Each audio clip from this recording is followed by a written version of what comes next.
Evolution of the universe के बारे में ही हम जानेंगे कि यूनिवर्स का इवोल्यूशन कैसे हुआ, आज जिस कंडीशन में यूनिवर्स है उस कंडीशन में यूनिवर्स कैसे आया था। चलिए, तो यहाँ इसकी शुरुआत जो होती है वो हम इसमें देखते हैं एस्ट्रोनॉमी से, कि है ना, एस्ट्रोनॉमी जो है वो क्या है। चलिए, एस्ट्रोनॉमी से ही हम करते हैं इसकी शुरुआत। एस्ट्रोनॉमी का मतलब क्या, जैसे आपने नाम सुना होगा एस्ट्रोलॉजर, है ना, जो ग्रह वगैरह के बारे में बताता है, जो प्लैनेट्स वगैरह के बारे में बताता है, जो आपके जोडियक साइन देख के बता देता है कि आपका भविष्य क्या होने वाला है, वही एस्ट्रोनॉमी। अच्छा, वो एस्ट्रोलॉजी होता है, ये एस्ट्रोनॉमी। सब कुछ चीजें एक जैसी नहीं है। एस्ट्रोनॉमी में हम क्या देखते हैं, एस्ट्रोनॉमी में हम यूनिवर्स के हर एक जो भी सेलेस्टियल बॉडी है उसके बारे में देखते हैं। स्टार क्या होते हैं, गैलेक्सीज क्या होती हैं, प्लैनेट्स कैसे बनते हैं, एस्टेरॉइड्स कैसे बनते हैं, स्टार डस्ट क्या है, इन सब के बारे में हम इस एस्ट्रोनॉमी के में जानते हैं। तो ये एस्ट्रोनॉमी क्या है, एक साइंटिफिक स्टडी है किसकी, एवरीथिंग बियॉन्ड अर्थ एटमॉस्फेयर। अर्थ के एटमॉस्फेयर से बाहर जो भी है उन सब की हम स्टडी करेंगे तो वो क्या होगा, एस्ट्रोनॉमी हो जाएगा, जिसमें क्या हो जाएगा, प्लैनेट्स हो जाएंगे, स्टार्स हो जाएंगे, गैलेक्सीज हो जाएंगी, और भी सारे जो सेलेस्टियल ऑब्जेक्ट्स होते हैं वो सब के सब इसके अंदर आ जाने वाले हैं। अब आपको सर प्लैनेट्स क्या होते हैं, स्टार्स क्या होते हैं, गैलेक्सीज क्या होती है, वो सब भी देखेंगे। इसीलिए मास्टर यहाँ है, सब धीरे धीरे शांति से आराम से पढ़ेंगे, ठीक है। ज्योग्राफी की सीरीज खत्म होने के बाद कोई ऐसा प्रश्न, कोई ऐसा क्वेश्चन नहीं रहेगा आपके दिमाग में जो आप पूछना चाह रहे हो और आपको नहीं उसका उत्तर मिल रहा हो, सबका जवाब आपको मिलेगा। बस आपको ध्यान से सुनना है, थोड़ा सा धैर्य रखना है। ये जो फर्स्ट चैप्टर है ज्योग्राफी का, ये थोड़ा सा साइंस से भी कनेक्टेड है, फिजिक्स वगैरह से थोड़ा सा कनेक्टेड है, और जो नॉन साइंस बैकग्राउंड के स्टूडेंट्स होते हैं उनको थोड़ी सी प्रॉब्लम इसमें आती है, पर मास्टर है ही, इसलिए आप विश्वास रखो, मास्टर है इसलिए वो जो आपको टफ चीज़ों को ईजी करके समझाएगा। जो मास्टर आपको टफ चीज़ें करा के समझा रहा है बेकार है वो मास्टर। चलिए देखो, कॉस्मोलॉजी भी कहते हैं कभी कभी। होता क्या कि रशिया जो है ना, वहां पर एक्चुअली जैसे आपने कहा सुना होगा एस्ट्रोनॉट्स, और रशिया वाले क्या कहेंगे, कॉस्मोनॉट्स। क्या कहेंगे, कॉस्मोनॉट्स। वैसे ही अच्छा, दोनों एक दूसरे की जगह पर भी इस्तेमाल होते हैं, कॉस्मोलॉजी और एस्ट्रोनॉमी एक दूसरे की जगह पर भी इस्तेमाल हो जाते हैं। पर याद रखना, कॉस्मोलॉजी ऐसे देखिए, आपके डेफिनेशन कोई एग्जाम में आने वाली नहीं है कि डेफिनेशन आ गया कि डिफरेंशिएट बिटवीन एस्ट्रोनॉमी और कॉस्मोलॉजी, ऐसा कहीं नहीं पूछने वाले हैं। ये एक ब्रांच है एस्ट्रोनॉमी की। अगर इसकी टेक्निकल डेफिनेशन देखें तो एक ब्रांच है एस्ट्रोनॉमी की, जिसमें स्पेसिफिकली फोकस किस पे किया जाता है, origin, evolution, structure and ultimate fate of the universe के ऊपर एज ए होल। सर बात तो वही होगी, हाँ तो वही बात है। तो फिर ये दोनों चीजें क्यों लिख के लाए, इसलिए लिख के लाए कि कुछ बच्चे ऐसे होते हैं ना कि सर ये तो आपने पढ़ाया ही नहीं, तो आपने पढ़ाया नहीं, इसलिए मास्टर सारी चीजें लेके आएगा पर आपको बताएगा भी कि कौन सी चीजें आपके लिए जरूरी है, कौन सी नहीं है। चलिए, है ना, तो ये हो गया अपना कॉस्मोलॉजी और एस्ट्रोनॉमी। मतलब समझ गए कि कॉस्मोलॉजी और एस्ट्रोनॉमी का मतलब क्या होता है। मतलब तो पता ही होना चाहिए कि ये जो हम पढ़ने जा रहे हैं इसमें पढ़ेंगे हम क्या क्या। चलिए अब यहां से हम देखें यूनिवर्स के ऊपर, हम अब आ जाते हैं कि सर यूनिवर्स में क्या क्या होता है। यूनिवर्स के ऊपर आ जाते हैं कि यूनिवर्स में जो है वो क्या क्या यहां पर आ जाता है। देखो, यूनिवर्स जो है, जो सब कुछ आपको दिखाई दे रहा है वो सब यूनिवर्स है। जो आप रात को सोते हैं तो आपको एक चांद दिखाई देता है, मून दिखाई देता है ना, वो सब यूनिवर्स है। आपको एक बड़ा सा आसमान दिखाई देगा, वो यूनिवर्स है। सुबह उठ के आप देखते हैं तो आपको एक सूरज, सन दिखाई देता है, वो यूनिवर्स का पार्ट है। सब कुछ यूनिवर्स का पार्ट है। यूनिवर्स में सब कुछ आ जाता है। क्या आ जाता है सर, गैलेक्सीज आ जाएंगी, स्टार्स आ जाएंगे, प्लैनेट्स आ जाएंगे, और जितने भी मैटर हैं वो सारे के सारे किस में आ जाएंगे, यूनिवर्स में ही आ जाएंगे। सारे के सारे पार्ट किसका है, यूनिवर्स। अच्छा, कुछ बच्चे हिंदी मीडियम वाले होंगे या जिनको हिंदी अच्छे से समझ में आती है, ब्रह्मांड नाम सुना होगा ना आपने। ब्रह्मांड किसने बनाया, ब्रह्मा जी ने। मगर मैं आपको दिखाऊंगा कि कैसे आपकी आंखों के सामने डायनासोर चलते मैं आपको दिखाऊंगा, और आपकी आंखों के सामने आप यूनिवर्स का क्रिएशन होता हुआ देखेंगे। फिर आप भी कह पाएंगे अहम ब्रह्मास्मि, आई एम द ब्रह्मा। क्योंकि ब्रह्मा जी के सामने ही तो क्रिएशन हुआ, तो आप भी फिर ये कह पाएंगे। चलिए, ये तो होगी मजाक की बात। चले, ये शुरुआत इसके कहां से होती है, तो सर बिग बैंग से होती है। बिग बैंग एक थियरी है कि यूनिवर्स का क्रिएशन या ओरिजिन कैसे हुआ, इससे रिलेटेड कुछ थियरीज है ना, कुछ सिद्धांत हैं, वही है एक बिग बैंग। इस बिग बैंग के बारे में भी हम जानेंगे आगे। हमें अभी समझते चलिए कि बिग बैंग जो है एक बिग बैंग हुआ था, मतलब बहुत बड़ा एक धमाका, एक बहुत बड़ा विस्फोट उस टाइम पे हुआ था, एक्सप्लोजन हुआ था। उस एक्सप्लोजन के बाद में ही शुरुआत होती है किसकी, क्रिएशन ऑफ यूनिवर्स की। चलिए, तो बिग बैंग्स जो है वहां से इसकी शुरुआत हो जाती है। उस टाइम पे बहुत ही एक्सट्रीमली हॉट और डेंस हुआ करता था। अभी बिग बैंग थियरी देखेंगे, उसमें भी ये सेम चीजें आएंगी, है ना। अभी जनरल यूनिवर्स क्या होता है वो मैं आपको बता दे रहा हूं, है ना। तो उस टाइम पे देखा, अगर हम देखें तो उसकी शुरुआत होती है सिंगुलैरिटी से। देखना, मास्टर कुछ चीजें बताएगा, वो चीजें आपको हाईलाइट करनी है आपके दिमाग में, आपकी नोटबुक में। अगर आप पेन कॉपी लेके बैठे हैं तो बहुत अच्छी बात है, और नहीं लेके बैठे तो लेके बैठिए, ठीक है। और एक और बात, एटलस आपके पास होना चाहिए। सर एस्ट्रोनॉमी में कुछ चीज़ का आप मैप हमें बताने वाले हैं, मास्टर किसी भी चीज़ का मैप बताएगा, अभी देखना बताऊंगा आगे में, वो आपको पता होना चाहिए। World geography map based questions आपके यहीं से सॉल्व होने वाले हैं। ऐसा एक दिन में मैप बेस्ड क्वेश्चन और आप चाहो कि पूरा मैप याद कर लो, ऐसा नहीं होगा, है ना। एक स्लो प्रोसेस है, धीरे धीरे होगा। मास्टर बताएगा कहाँ काम में आने वाला और कहाँ नहीं। एटलस आपके पास होना ही चाहिए। चलिए, सिंगुलैरिटी जो है यहां से इसकी शुरुआत होती है, तो याद रखना सिंगुलैरिटी, इसको हाईलाइट कर लेना। जहां पर भी आपका नोटबुक है उसमें आप इसको बॉक्स में बंद कर लेना और इसके स्टार मार्क लगा लेना, सिंगुलैरिटी। तो कभी क्वेश्चन बने कि सिंगुलैरिटी किससे रिलेटेड है, ओरिजिन ऑफ यूनिवर्स से, क्योंकि सिंगुलैरिटी से ही यूनिवर्स क्रिएशन की शुरुआत होती है। यानी कि एक पॉइंट था, इस पॉइंट में ही सब कुछ पहले था, इस एक पॉइंट से पूरा यूनिवर्स बना। सर कैसे बन गया ऐसा, ऐसा भी कभी होता होगा कि पागल बना रहे आप? नहीं, पागल नहीं बना रहा, ऐसा ही हुआ था। अब तक के जितने भी हमारे पास और भी सबूत है उनके अकॉर्डिंग तो ऐसा ही हुआ था। चलिए, है ना, सिंगुलैरिटी इससे ही शुरुआत होती है। अभी बिग बैंग थ्योरी देखेंगे, इसमें और अच्छे से आपको समझ में आने वाला है। यहीं से शुरुआत होती है, उसके बाद में जो है वो स्पेस बनता है। ना उस टाइम पे स्पेस था, ना उस टाइम पे टाइम था, ना उस टाइम पे कोई रोशनी ही थी, सब कुछ अंधेरा ही अंधेरा था। चलिए, तब शुरुआत होती है किसकी, यूनिवर्स की, जो आज हम देखते हैं उसी वक्त इसकी शुरुआत होती है। कितने साल पुराना है, तो 13.787 बिलियन, इसको ग्राउंड फिगर में हम 13.8 बिलियन ईयर्स पुराना भी हम कह सकते हैं कि इतना पुराना हमारा यूनिवर्स है। यहीं से इसकी शुरुआत हो जाती है। चलिए, फिर आ जाता है देखिए बिग बैंग थियरी। अब देखो, ये यूनिवर्स की क्रिएशन तो हो गई सर, आपने कह दिया कि यूनिवर्स की क्रिएशन हुई। इस क्रिएशन से रिलेटेड में कुछ जो है हमें यहाँ पर देखने को मिल जाती है थियरीज, कुछ थियरीज हमें देखने को मिल जाती है। सबसे ऑथेंटिक थियरी कौन सी है, बिग बैंग, और यही हमें पढ़नी है। देखो, जिस एग्जाम की आप तैयारी कर रहे हो उस एग्जाम में पढ़ने के लिए बहुत सारी चीजें हैं, पर आपको ये पता होना चाहिए कि क्या पढ़ना है और क्या नहीं पढ़ना है ना। ऐसा तो बहुत सारा समंदर है पढ़ने के लिए, तो काम आपको क्या होना चाहिए कि क्या पढ़ना और क्या नहीं पढ़ना। चलिए, तो बिग बैंग थियरी ही हमें पढ़नी है। देखिए, ये आपको कुछ यहाँ पर दो महानुभाव दिख रहे होंगे, है ना, महान आत्माएं। एक तो आप पहचान रहे हैं कि ये है आइंस्टाइन साहब। कौन है, Einstein. General theory of relativity इन्होंने दिए थी, ग्रेविटेशनल वेव्स के बारे में इन्होंने बताया था, ब्लैक होल्स के बारे में भी इन्होंने बताया था। चलिए, एक और इनके पास में खड़े ना ये महान विभूति जी, इनका नाम है जॉर्ज लेमेत्रे। क्या नाम है इनका, जॉर्ज लेमेत्रे इनका नाम है। जॉर्ज लेमेत्रे जो थे, इन्होंने 1927 से लेकर 1931 तक, भाई थियरी ऐसा थोड़ी कि एक दिन में दे दी होगी कि एग्जैक्ट डेट बता दो कि 10 फरवरी या 11 फरवरी है कि क्या है कि 11 फरवरी 12 फरवरी, ऐसा नहीं होता। 27 से लेकर 31 तक जॉर्ज लेमेत्रे जो थे, इन्होंने एक थियरी दी।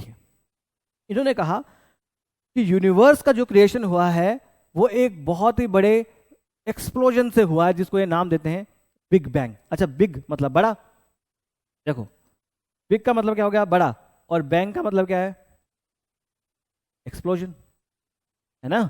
तो बहुत बड़ा एक एक्सप्लोजन हुआ। तो ये जॉर्ज लेमेत्रे हैं, थियरी इन्होंने दी बिग बैंग की, इसके फादर माने जाते हैं। Father of the big bang theory कौन माने जाते हैं, जॉर्ज लेमेत्रे। ये नाम आपको याद रखना है, भूलना नहीं है। सपने में भी कोई आपको उठा के पूछे, नींद में भी, तो आपको पूछे कि father of the big bang theory, तो आप बोलेंगे जॉर्ज लेमेत्रे, है ना। बड़े बड़े आदमी थे, देखिए बड़े बड़े लोगों से इनका मिलना जुलना, तो बड़े ही आदमी हैं, है ना। आप भी उसी प्रोसेस में हैं, बड़े आदमी बनने के ही प्रोसेस में हैं। तो देखिए, बिग बैंग थियरी में ये कहते हैं, ये प्रपोज ये करते हैं कि जो आज हम जितना भी मैटर देख रहे हैं, जितना यूनिवर्स देख रहे हैं, वो सब का सब एक पॉइंट था। क्या था, एक पॉइंट, जिसे ये कहते हैं सिंगुलैरिटी। ये देखो आपको दिख रहा होगा यहाँ सिंगुलैरिटी, ये वर्ड आपको डबल कॉमा इन्वर्टेड कॉमा में आपको बंद कर लेना है। सिंगुलैरिटी एक पॉइंट था जिसका जो है अनलिमिटेड, हम कहें कि इसका इन्फिनिट जो है वो इसकी डेंसिटी थी, ठीक है, इन्फिनिट इसकी डेंसिटी थी इस एक सिंगल पॉइंट की, सब कुछ इसमें ही था, है ना। फिर इसमें क्या हुआ, एक 13.8 बिलियन ईयर्स अगो,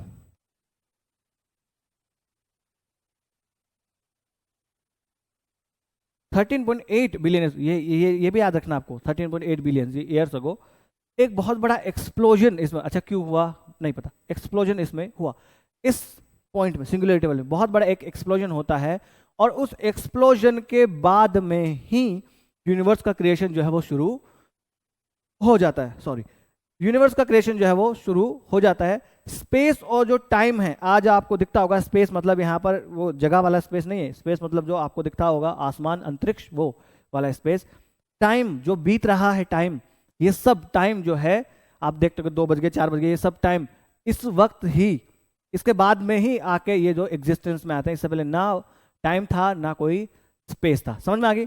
चलिए आगे चल लेते हैं। फिर क्या होता है, फिर यहां पर जॉर्ज लेमेथर आगे और कुछ बातें बताते हैं।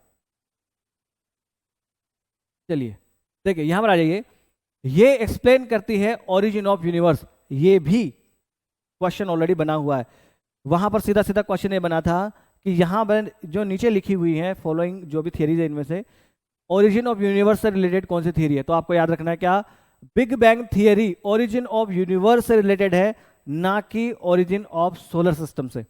बच्चे बहुत कंफ्यूज करते हैं, आगे हम अगला जो लेक्चर होगा उसमें हम ओरिजिन ऑफ सोलर सिस्टम के बारे में भी देखेंगे, है ना, कि सोलर सिस्टम का ओरिजिन कैसा होता है ना, पर वहां पर वो ये इससे रिलेटेड नहीं है, किससे रिलेटेड है, ओरिजिन ऑफ यूनिवर्स से ये रिलेटेड है। ये कहते हैं कि 13.8 बिलियन ईयर्स पहले एक बहुत बड़ा बैंग होता है ना, और जितना भी मास था, जितना भी यूनिवर्स में आज आपको दिखता है वो सब का सब कंसंट्रेटेड था एक एटम जो था एक पॉइंट में, जिसे सिंगुलरिटी कहा इन्होंने, जो कि एक एटॉम से भी छोटा हुआ करता था, उससे भी छोटा था, उसमें सब कुछ समाहित था आज जितना भी आपको देखने को मिलता है। उसके बाद में एक बैंग होता है, बहुत बड़ा एक्सप्लोजन होता है, और फिर रैपिड एक्सपेंशन यहाँ पर शुरू हो जाता है, और उसकी वजह से ही बहुत सारी गैलेक्सीज, स्टार्स और जितना भी हमें ऑब्जर्वेबल मैटर दिखता है वो सारा का सारा उसके बाद में ही बनना शुरू होता है। अब एक एक करके हम ये प्रोसेस देख लेते हैं कि ये प्रोसेस जो है वो कैसे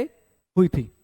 चलिए इसको हम कर देते हैं इधर, है ना, कैसे कैसे इवोल्यूशन जो है यहाँ पर होता है। बिग बैंग हो गया, उसके बाद में कैसे कैसे इवोल्यूशन हुआ, तो बहुत कम टाइम में, यानी सेकंड के भी फ्रैक्शन वाले टाइम में, है ना, 10⁻43 की पावर 43 सेकंड, इतने कम टाइम में ही यहाँ पर जो कॉस्मोस था, है ना, यानी जो अपना यूनिवर्स है वो बहुत सुपर फास्ट इन्फ्लेशन से गुजरता है।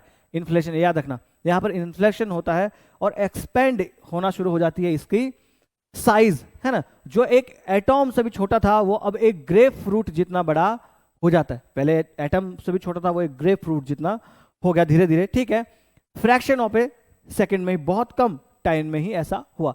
ये जो एक इन्फ्लेशन होता है, इस इन्फ्लेशन के बाद में यहाँ पर यूनिवर्स जो है वो अभी भी बहुत गर्म था, हॉट सूप के जैसा था, बहुत बड़ा एक्सप्लोजन हुआ है तो हॉट सूप के जैसा ये था, इतना मतलब आपको जो दिख रहा है इतना ठंडा वगैरह नहीं था, एकदम हॉट उबलता हुआ, हम कह सकते हैं कि लावा जैसा ये हुआ करता था। और इस टाइम पर यहाँ पर क्वार्क्स और इलेक्ट्रॉन्स, देखना ये फंडामेंटल पार्टिकल्स हैं, तो क्वार्क्स और इलेक्ट्रॉन्स जो है इस टाइम पे एग्जिस्टेंस में आते हैं। इस टाइम पे देखना अभी फोटोन वगैरह एग्जिस्टेंस में, फोटोन मतलब लाइट जो आपको दिख रही है, ये अभी एग्जिस्टेंस में नहीं आए। क्वार्क्स और आपको जो इलेक्ट्रॉन्स दिखते हैं वो इस टाइम पे अब एग्जिस्टेंस में आ जाते हैं। चलिए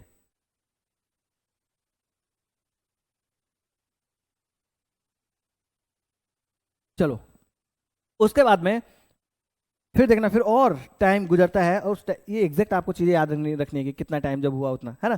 फिर टाइम गुजरता है और कूलिंग शुरू हो जाती है, इस यूनिवर्स की कूलिंग जो है कॉस्मोस की शुरू हो जाती है, और जो क्वार्क्स थे वो क्लम्प्स हो जाते हैं और प्रोटॉन और न्यूट्रॉन बना लेते हैं। देखिए अब तक क्या था, सिर्फ इलेक्ट्रॉन था, प्रोटॉन और न्यूट्रॉन नहीं था, है ना, तो अब ये क्वार्क्स जो है वो क्लम्प हो गए और आगे जाके प्रोटॉन और न्यूट्रॉन इन्होंने बना लिया। चलिए प्रोटॉन न्यूट्रॉन भी बन गए, धीरे धीरे देखना एक एक करके चीजें यहाँ पर बनती जाएंगी और फिर जो आज हम यूनिवर्स देखते हैं वो यूनिवर्स फिर जाके एग्जिस्टेंस में आना शुरू होता है। 3 मिनट जब तक होती है तब तक एटॉम्स जो थे वो फॉर्म होना शुरू हो जाते हैं। इससे पहले एटॉम्स भी नहीं थे, एटॉम्स से भी छोटे पार्टिकल्स होते हैं ना। पहले लगता था कि एटॉम्स ही सबसे छोटा पार्टिकल, इससे छोटे पार्टिकल होते नहीं है, तो बाद में पता लगा ना कि इससे छोटे पार्टिकल भी हैं। अब जाके एटॉम जो है वो बनना शुरू हो जाता है। 3 मिनट के अंदर अंदर ऐसा हो गया। जो चार्ज इलेक्ट्रॉन्स और प्रोटॉन थे वो अभी भी लाइट को शाइन करने से रोक रहे थे, है ना भाई। लाइट जो है इन्हीं से टकराकर रुक जा रही थी, अभी शाइन नहीं कर पा रही थी, फोटोन अभी नहीं बना था। तो जो आपको इलेक्ट्रॉन और प्रोटॉन देखना, थोड़ा सा साइंस का इसमें पार्ट है ना, तो आपको थोड़ा सा लग सकता है, पर फिर भी मास्टर कोशिश करेगा इजी करने की। चलिए, तो इलेक्ट्रॉन्स और प्रोटॉन्स जो है वो प्रिवेंट कर रहे थे लाइट को शाइन करने से, क्योंकि अभी भी लाइट नहीं था, अभी भी अंधेरा ही अंधेरा था, डार्क पीरियड आप कह सकते हैं कि अभी चल रहा था। फिर 3 लाख ईयर्स के अंदर अंदर चल के ये इलेक्ट्रॉन्स कंबाइन होते हैं प्रोटॉन्स और न्यूट्रॉन के साथ में, और फिर ये एटॉम्स बनाते हैं किसके, हाइड्रोजन और हीलियम के। ये प्रोटॉन बनाना एटॉम्स बनाना शुरू कर देते हैं। ये जो आपको इलेक्ट्रॉन और प्रोटॉन्स जो थे ये सब मिल जाते हैं और फिर ये एटॉम बना लेते हैं हाइड्रोजन और हीलियम के। अच्छा, लिथियम और बेरिलियम के एटॉम्स भी यहाँ पर बनना शुरू हो जाते हैं। और इस टाइम में आने के बाद लाइट जो है वो फाइनली शाइन कर पाती है, यानी इस टाइम पे सबसे पहले फोटोन आता है, यानी लाइट आती है। और जो यूनिवर्स आज हम देख पा रहे हैं, ये यूनिवर्स एग्जिस्टेंस में अच्छा दिखाई देना शुरू होता है, समझ में, दिखाई देना शुरू होता है यहां पर आके विजिबल होना शुरू होता है। क्या होता है, यहां पर आकर विजिबल होना यूनिवर्स शुरू होता है। याद रखना, ये आगे भी काम आएगा, ये जब मैं आपको आगे और बताऊंगा चीजें, है ना, कि यूनिवर्स जो है ये बिग बैंग थ्योरी के अभी मैं आपको बताऊंगा कि क्या प्रूफ इसके हैं, वहां पर काम आएगा। ये विजिबल वाली बात आपको याद रखनी है, कहानी यहां से फिर शुरू करेंगे हम। अब जो है वो यूनिवर्स है दिखना शुरू हो जाता है हम और आप लोगों को। अच्छा, हम और आप तो उस टाइम पे थे ही नहीं, यूनिवर्स दिखना, और हम कह सकते हैं कि इस टाइम पर आकर ये विजिबल शुरू हो जाता है, ठीक है। उसके बाद 1 बिलियन ईयर्स में जो है ग्रेविटी जो है वो हाइड्रोजन और हीलियम जो है इनको एक साथ जोड़ना शुरू कर जाती है, ठीक है। ये एक साथ जुड़ना शुरू हो जाते हैं और इनके जुड़ने से जायंट क्लाउड जो है वो बनना शुरू हो जाते हैं। अभी मैं आपको स्टार फॉर्मेशन बताऊंगा उसकी प्रोसेस। तो वो स्टार फॉर्मेशन की प्रोसेस जो है वो भी यहीं से शुरू होती है। किस जगह से, यहीं से शुरू होती है। हाइड्रोजन और हीलियम के जो आपको एटम्स दिखते हैं, ये एक ग्रेविटी की वजह से एक दूसरे के पास आने लगते हैं, इसलिए जो स्टार डस्ट वगैरह था, एक्सप्लोजन की वजह से जो डस्ट फैल गया था, वो एक साथ होकर क्लम्प करना शुरू कर देते हैं, एक साथ आ जाते हैं, और उसकी वजह से यहाँ पर जाइंट क्लाउड ऑफ गैस और डस्ट बन जाता है, जिसे क्या कहते हैं, नेबुला। क्या कहते हैं सर, नेबुला कहते हैं। ये एक एक चीजें आपको याद रखनी है, अभी काम आएगी आपकी। नेबुला यहाँ से बनना शुरू हो जाता है, और इस नेबुला से ही फिर फाइनली आगे चलकर गैलेक्सीज बनती है, स्टार्स बनते हैं, है ना, ब्लैक होल्स वगैरह बनते हैं, सारा का सारा बनता है वो इसी की वजह से फिर बनना शुरू हो जाता है।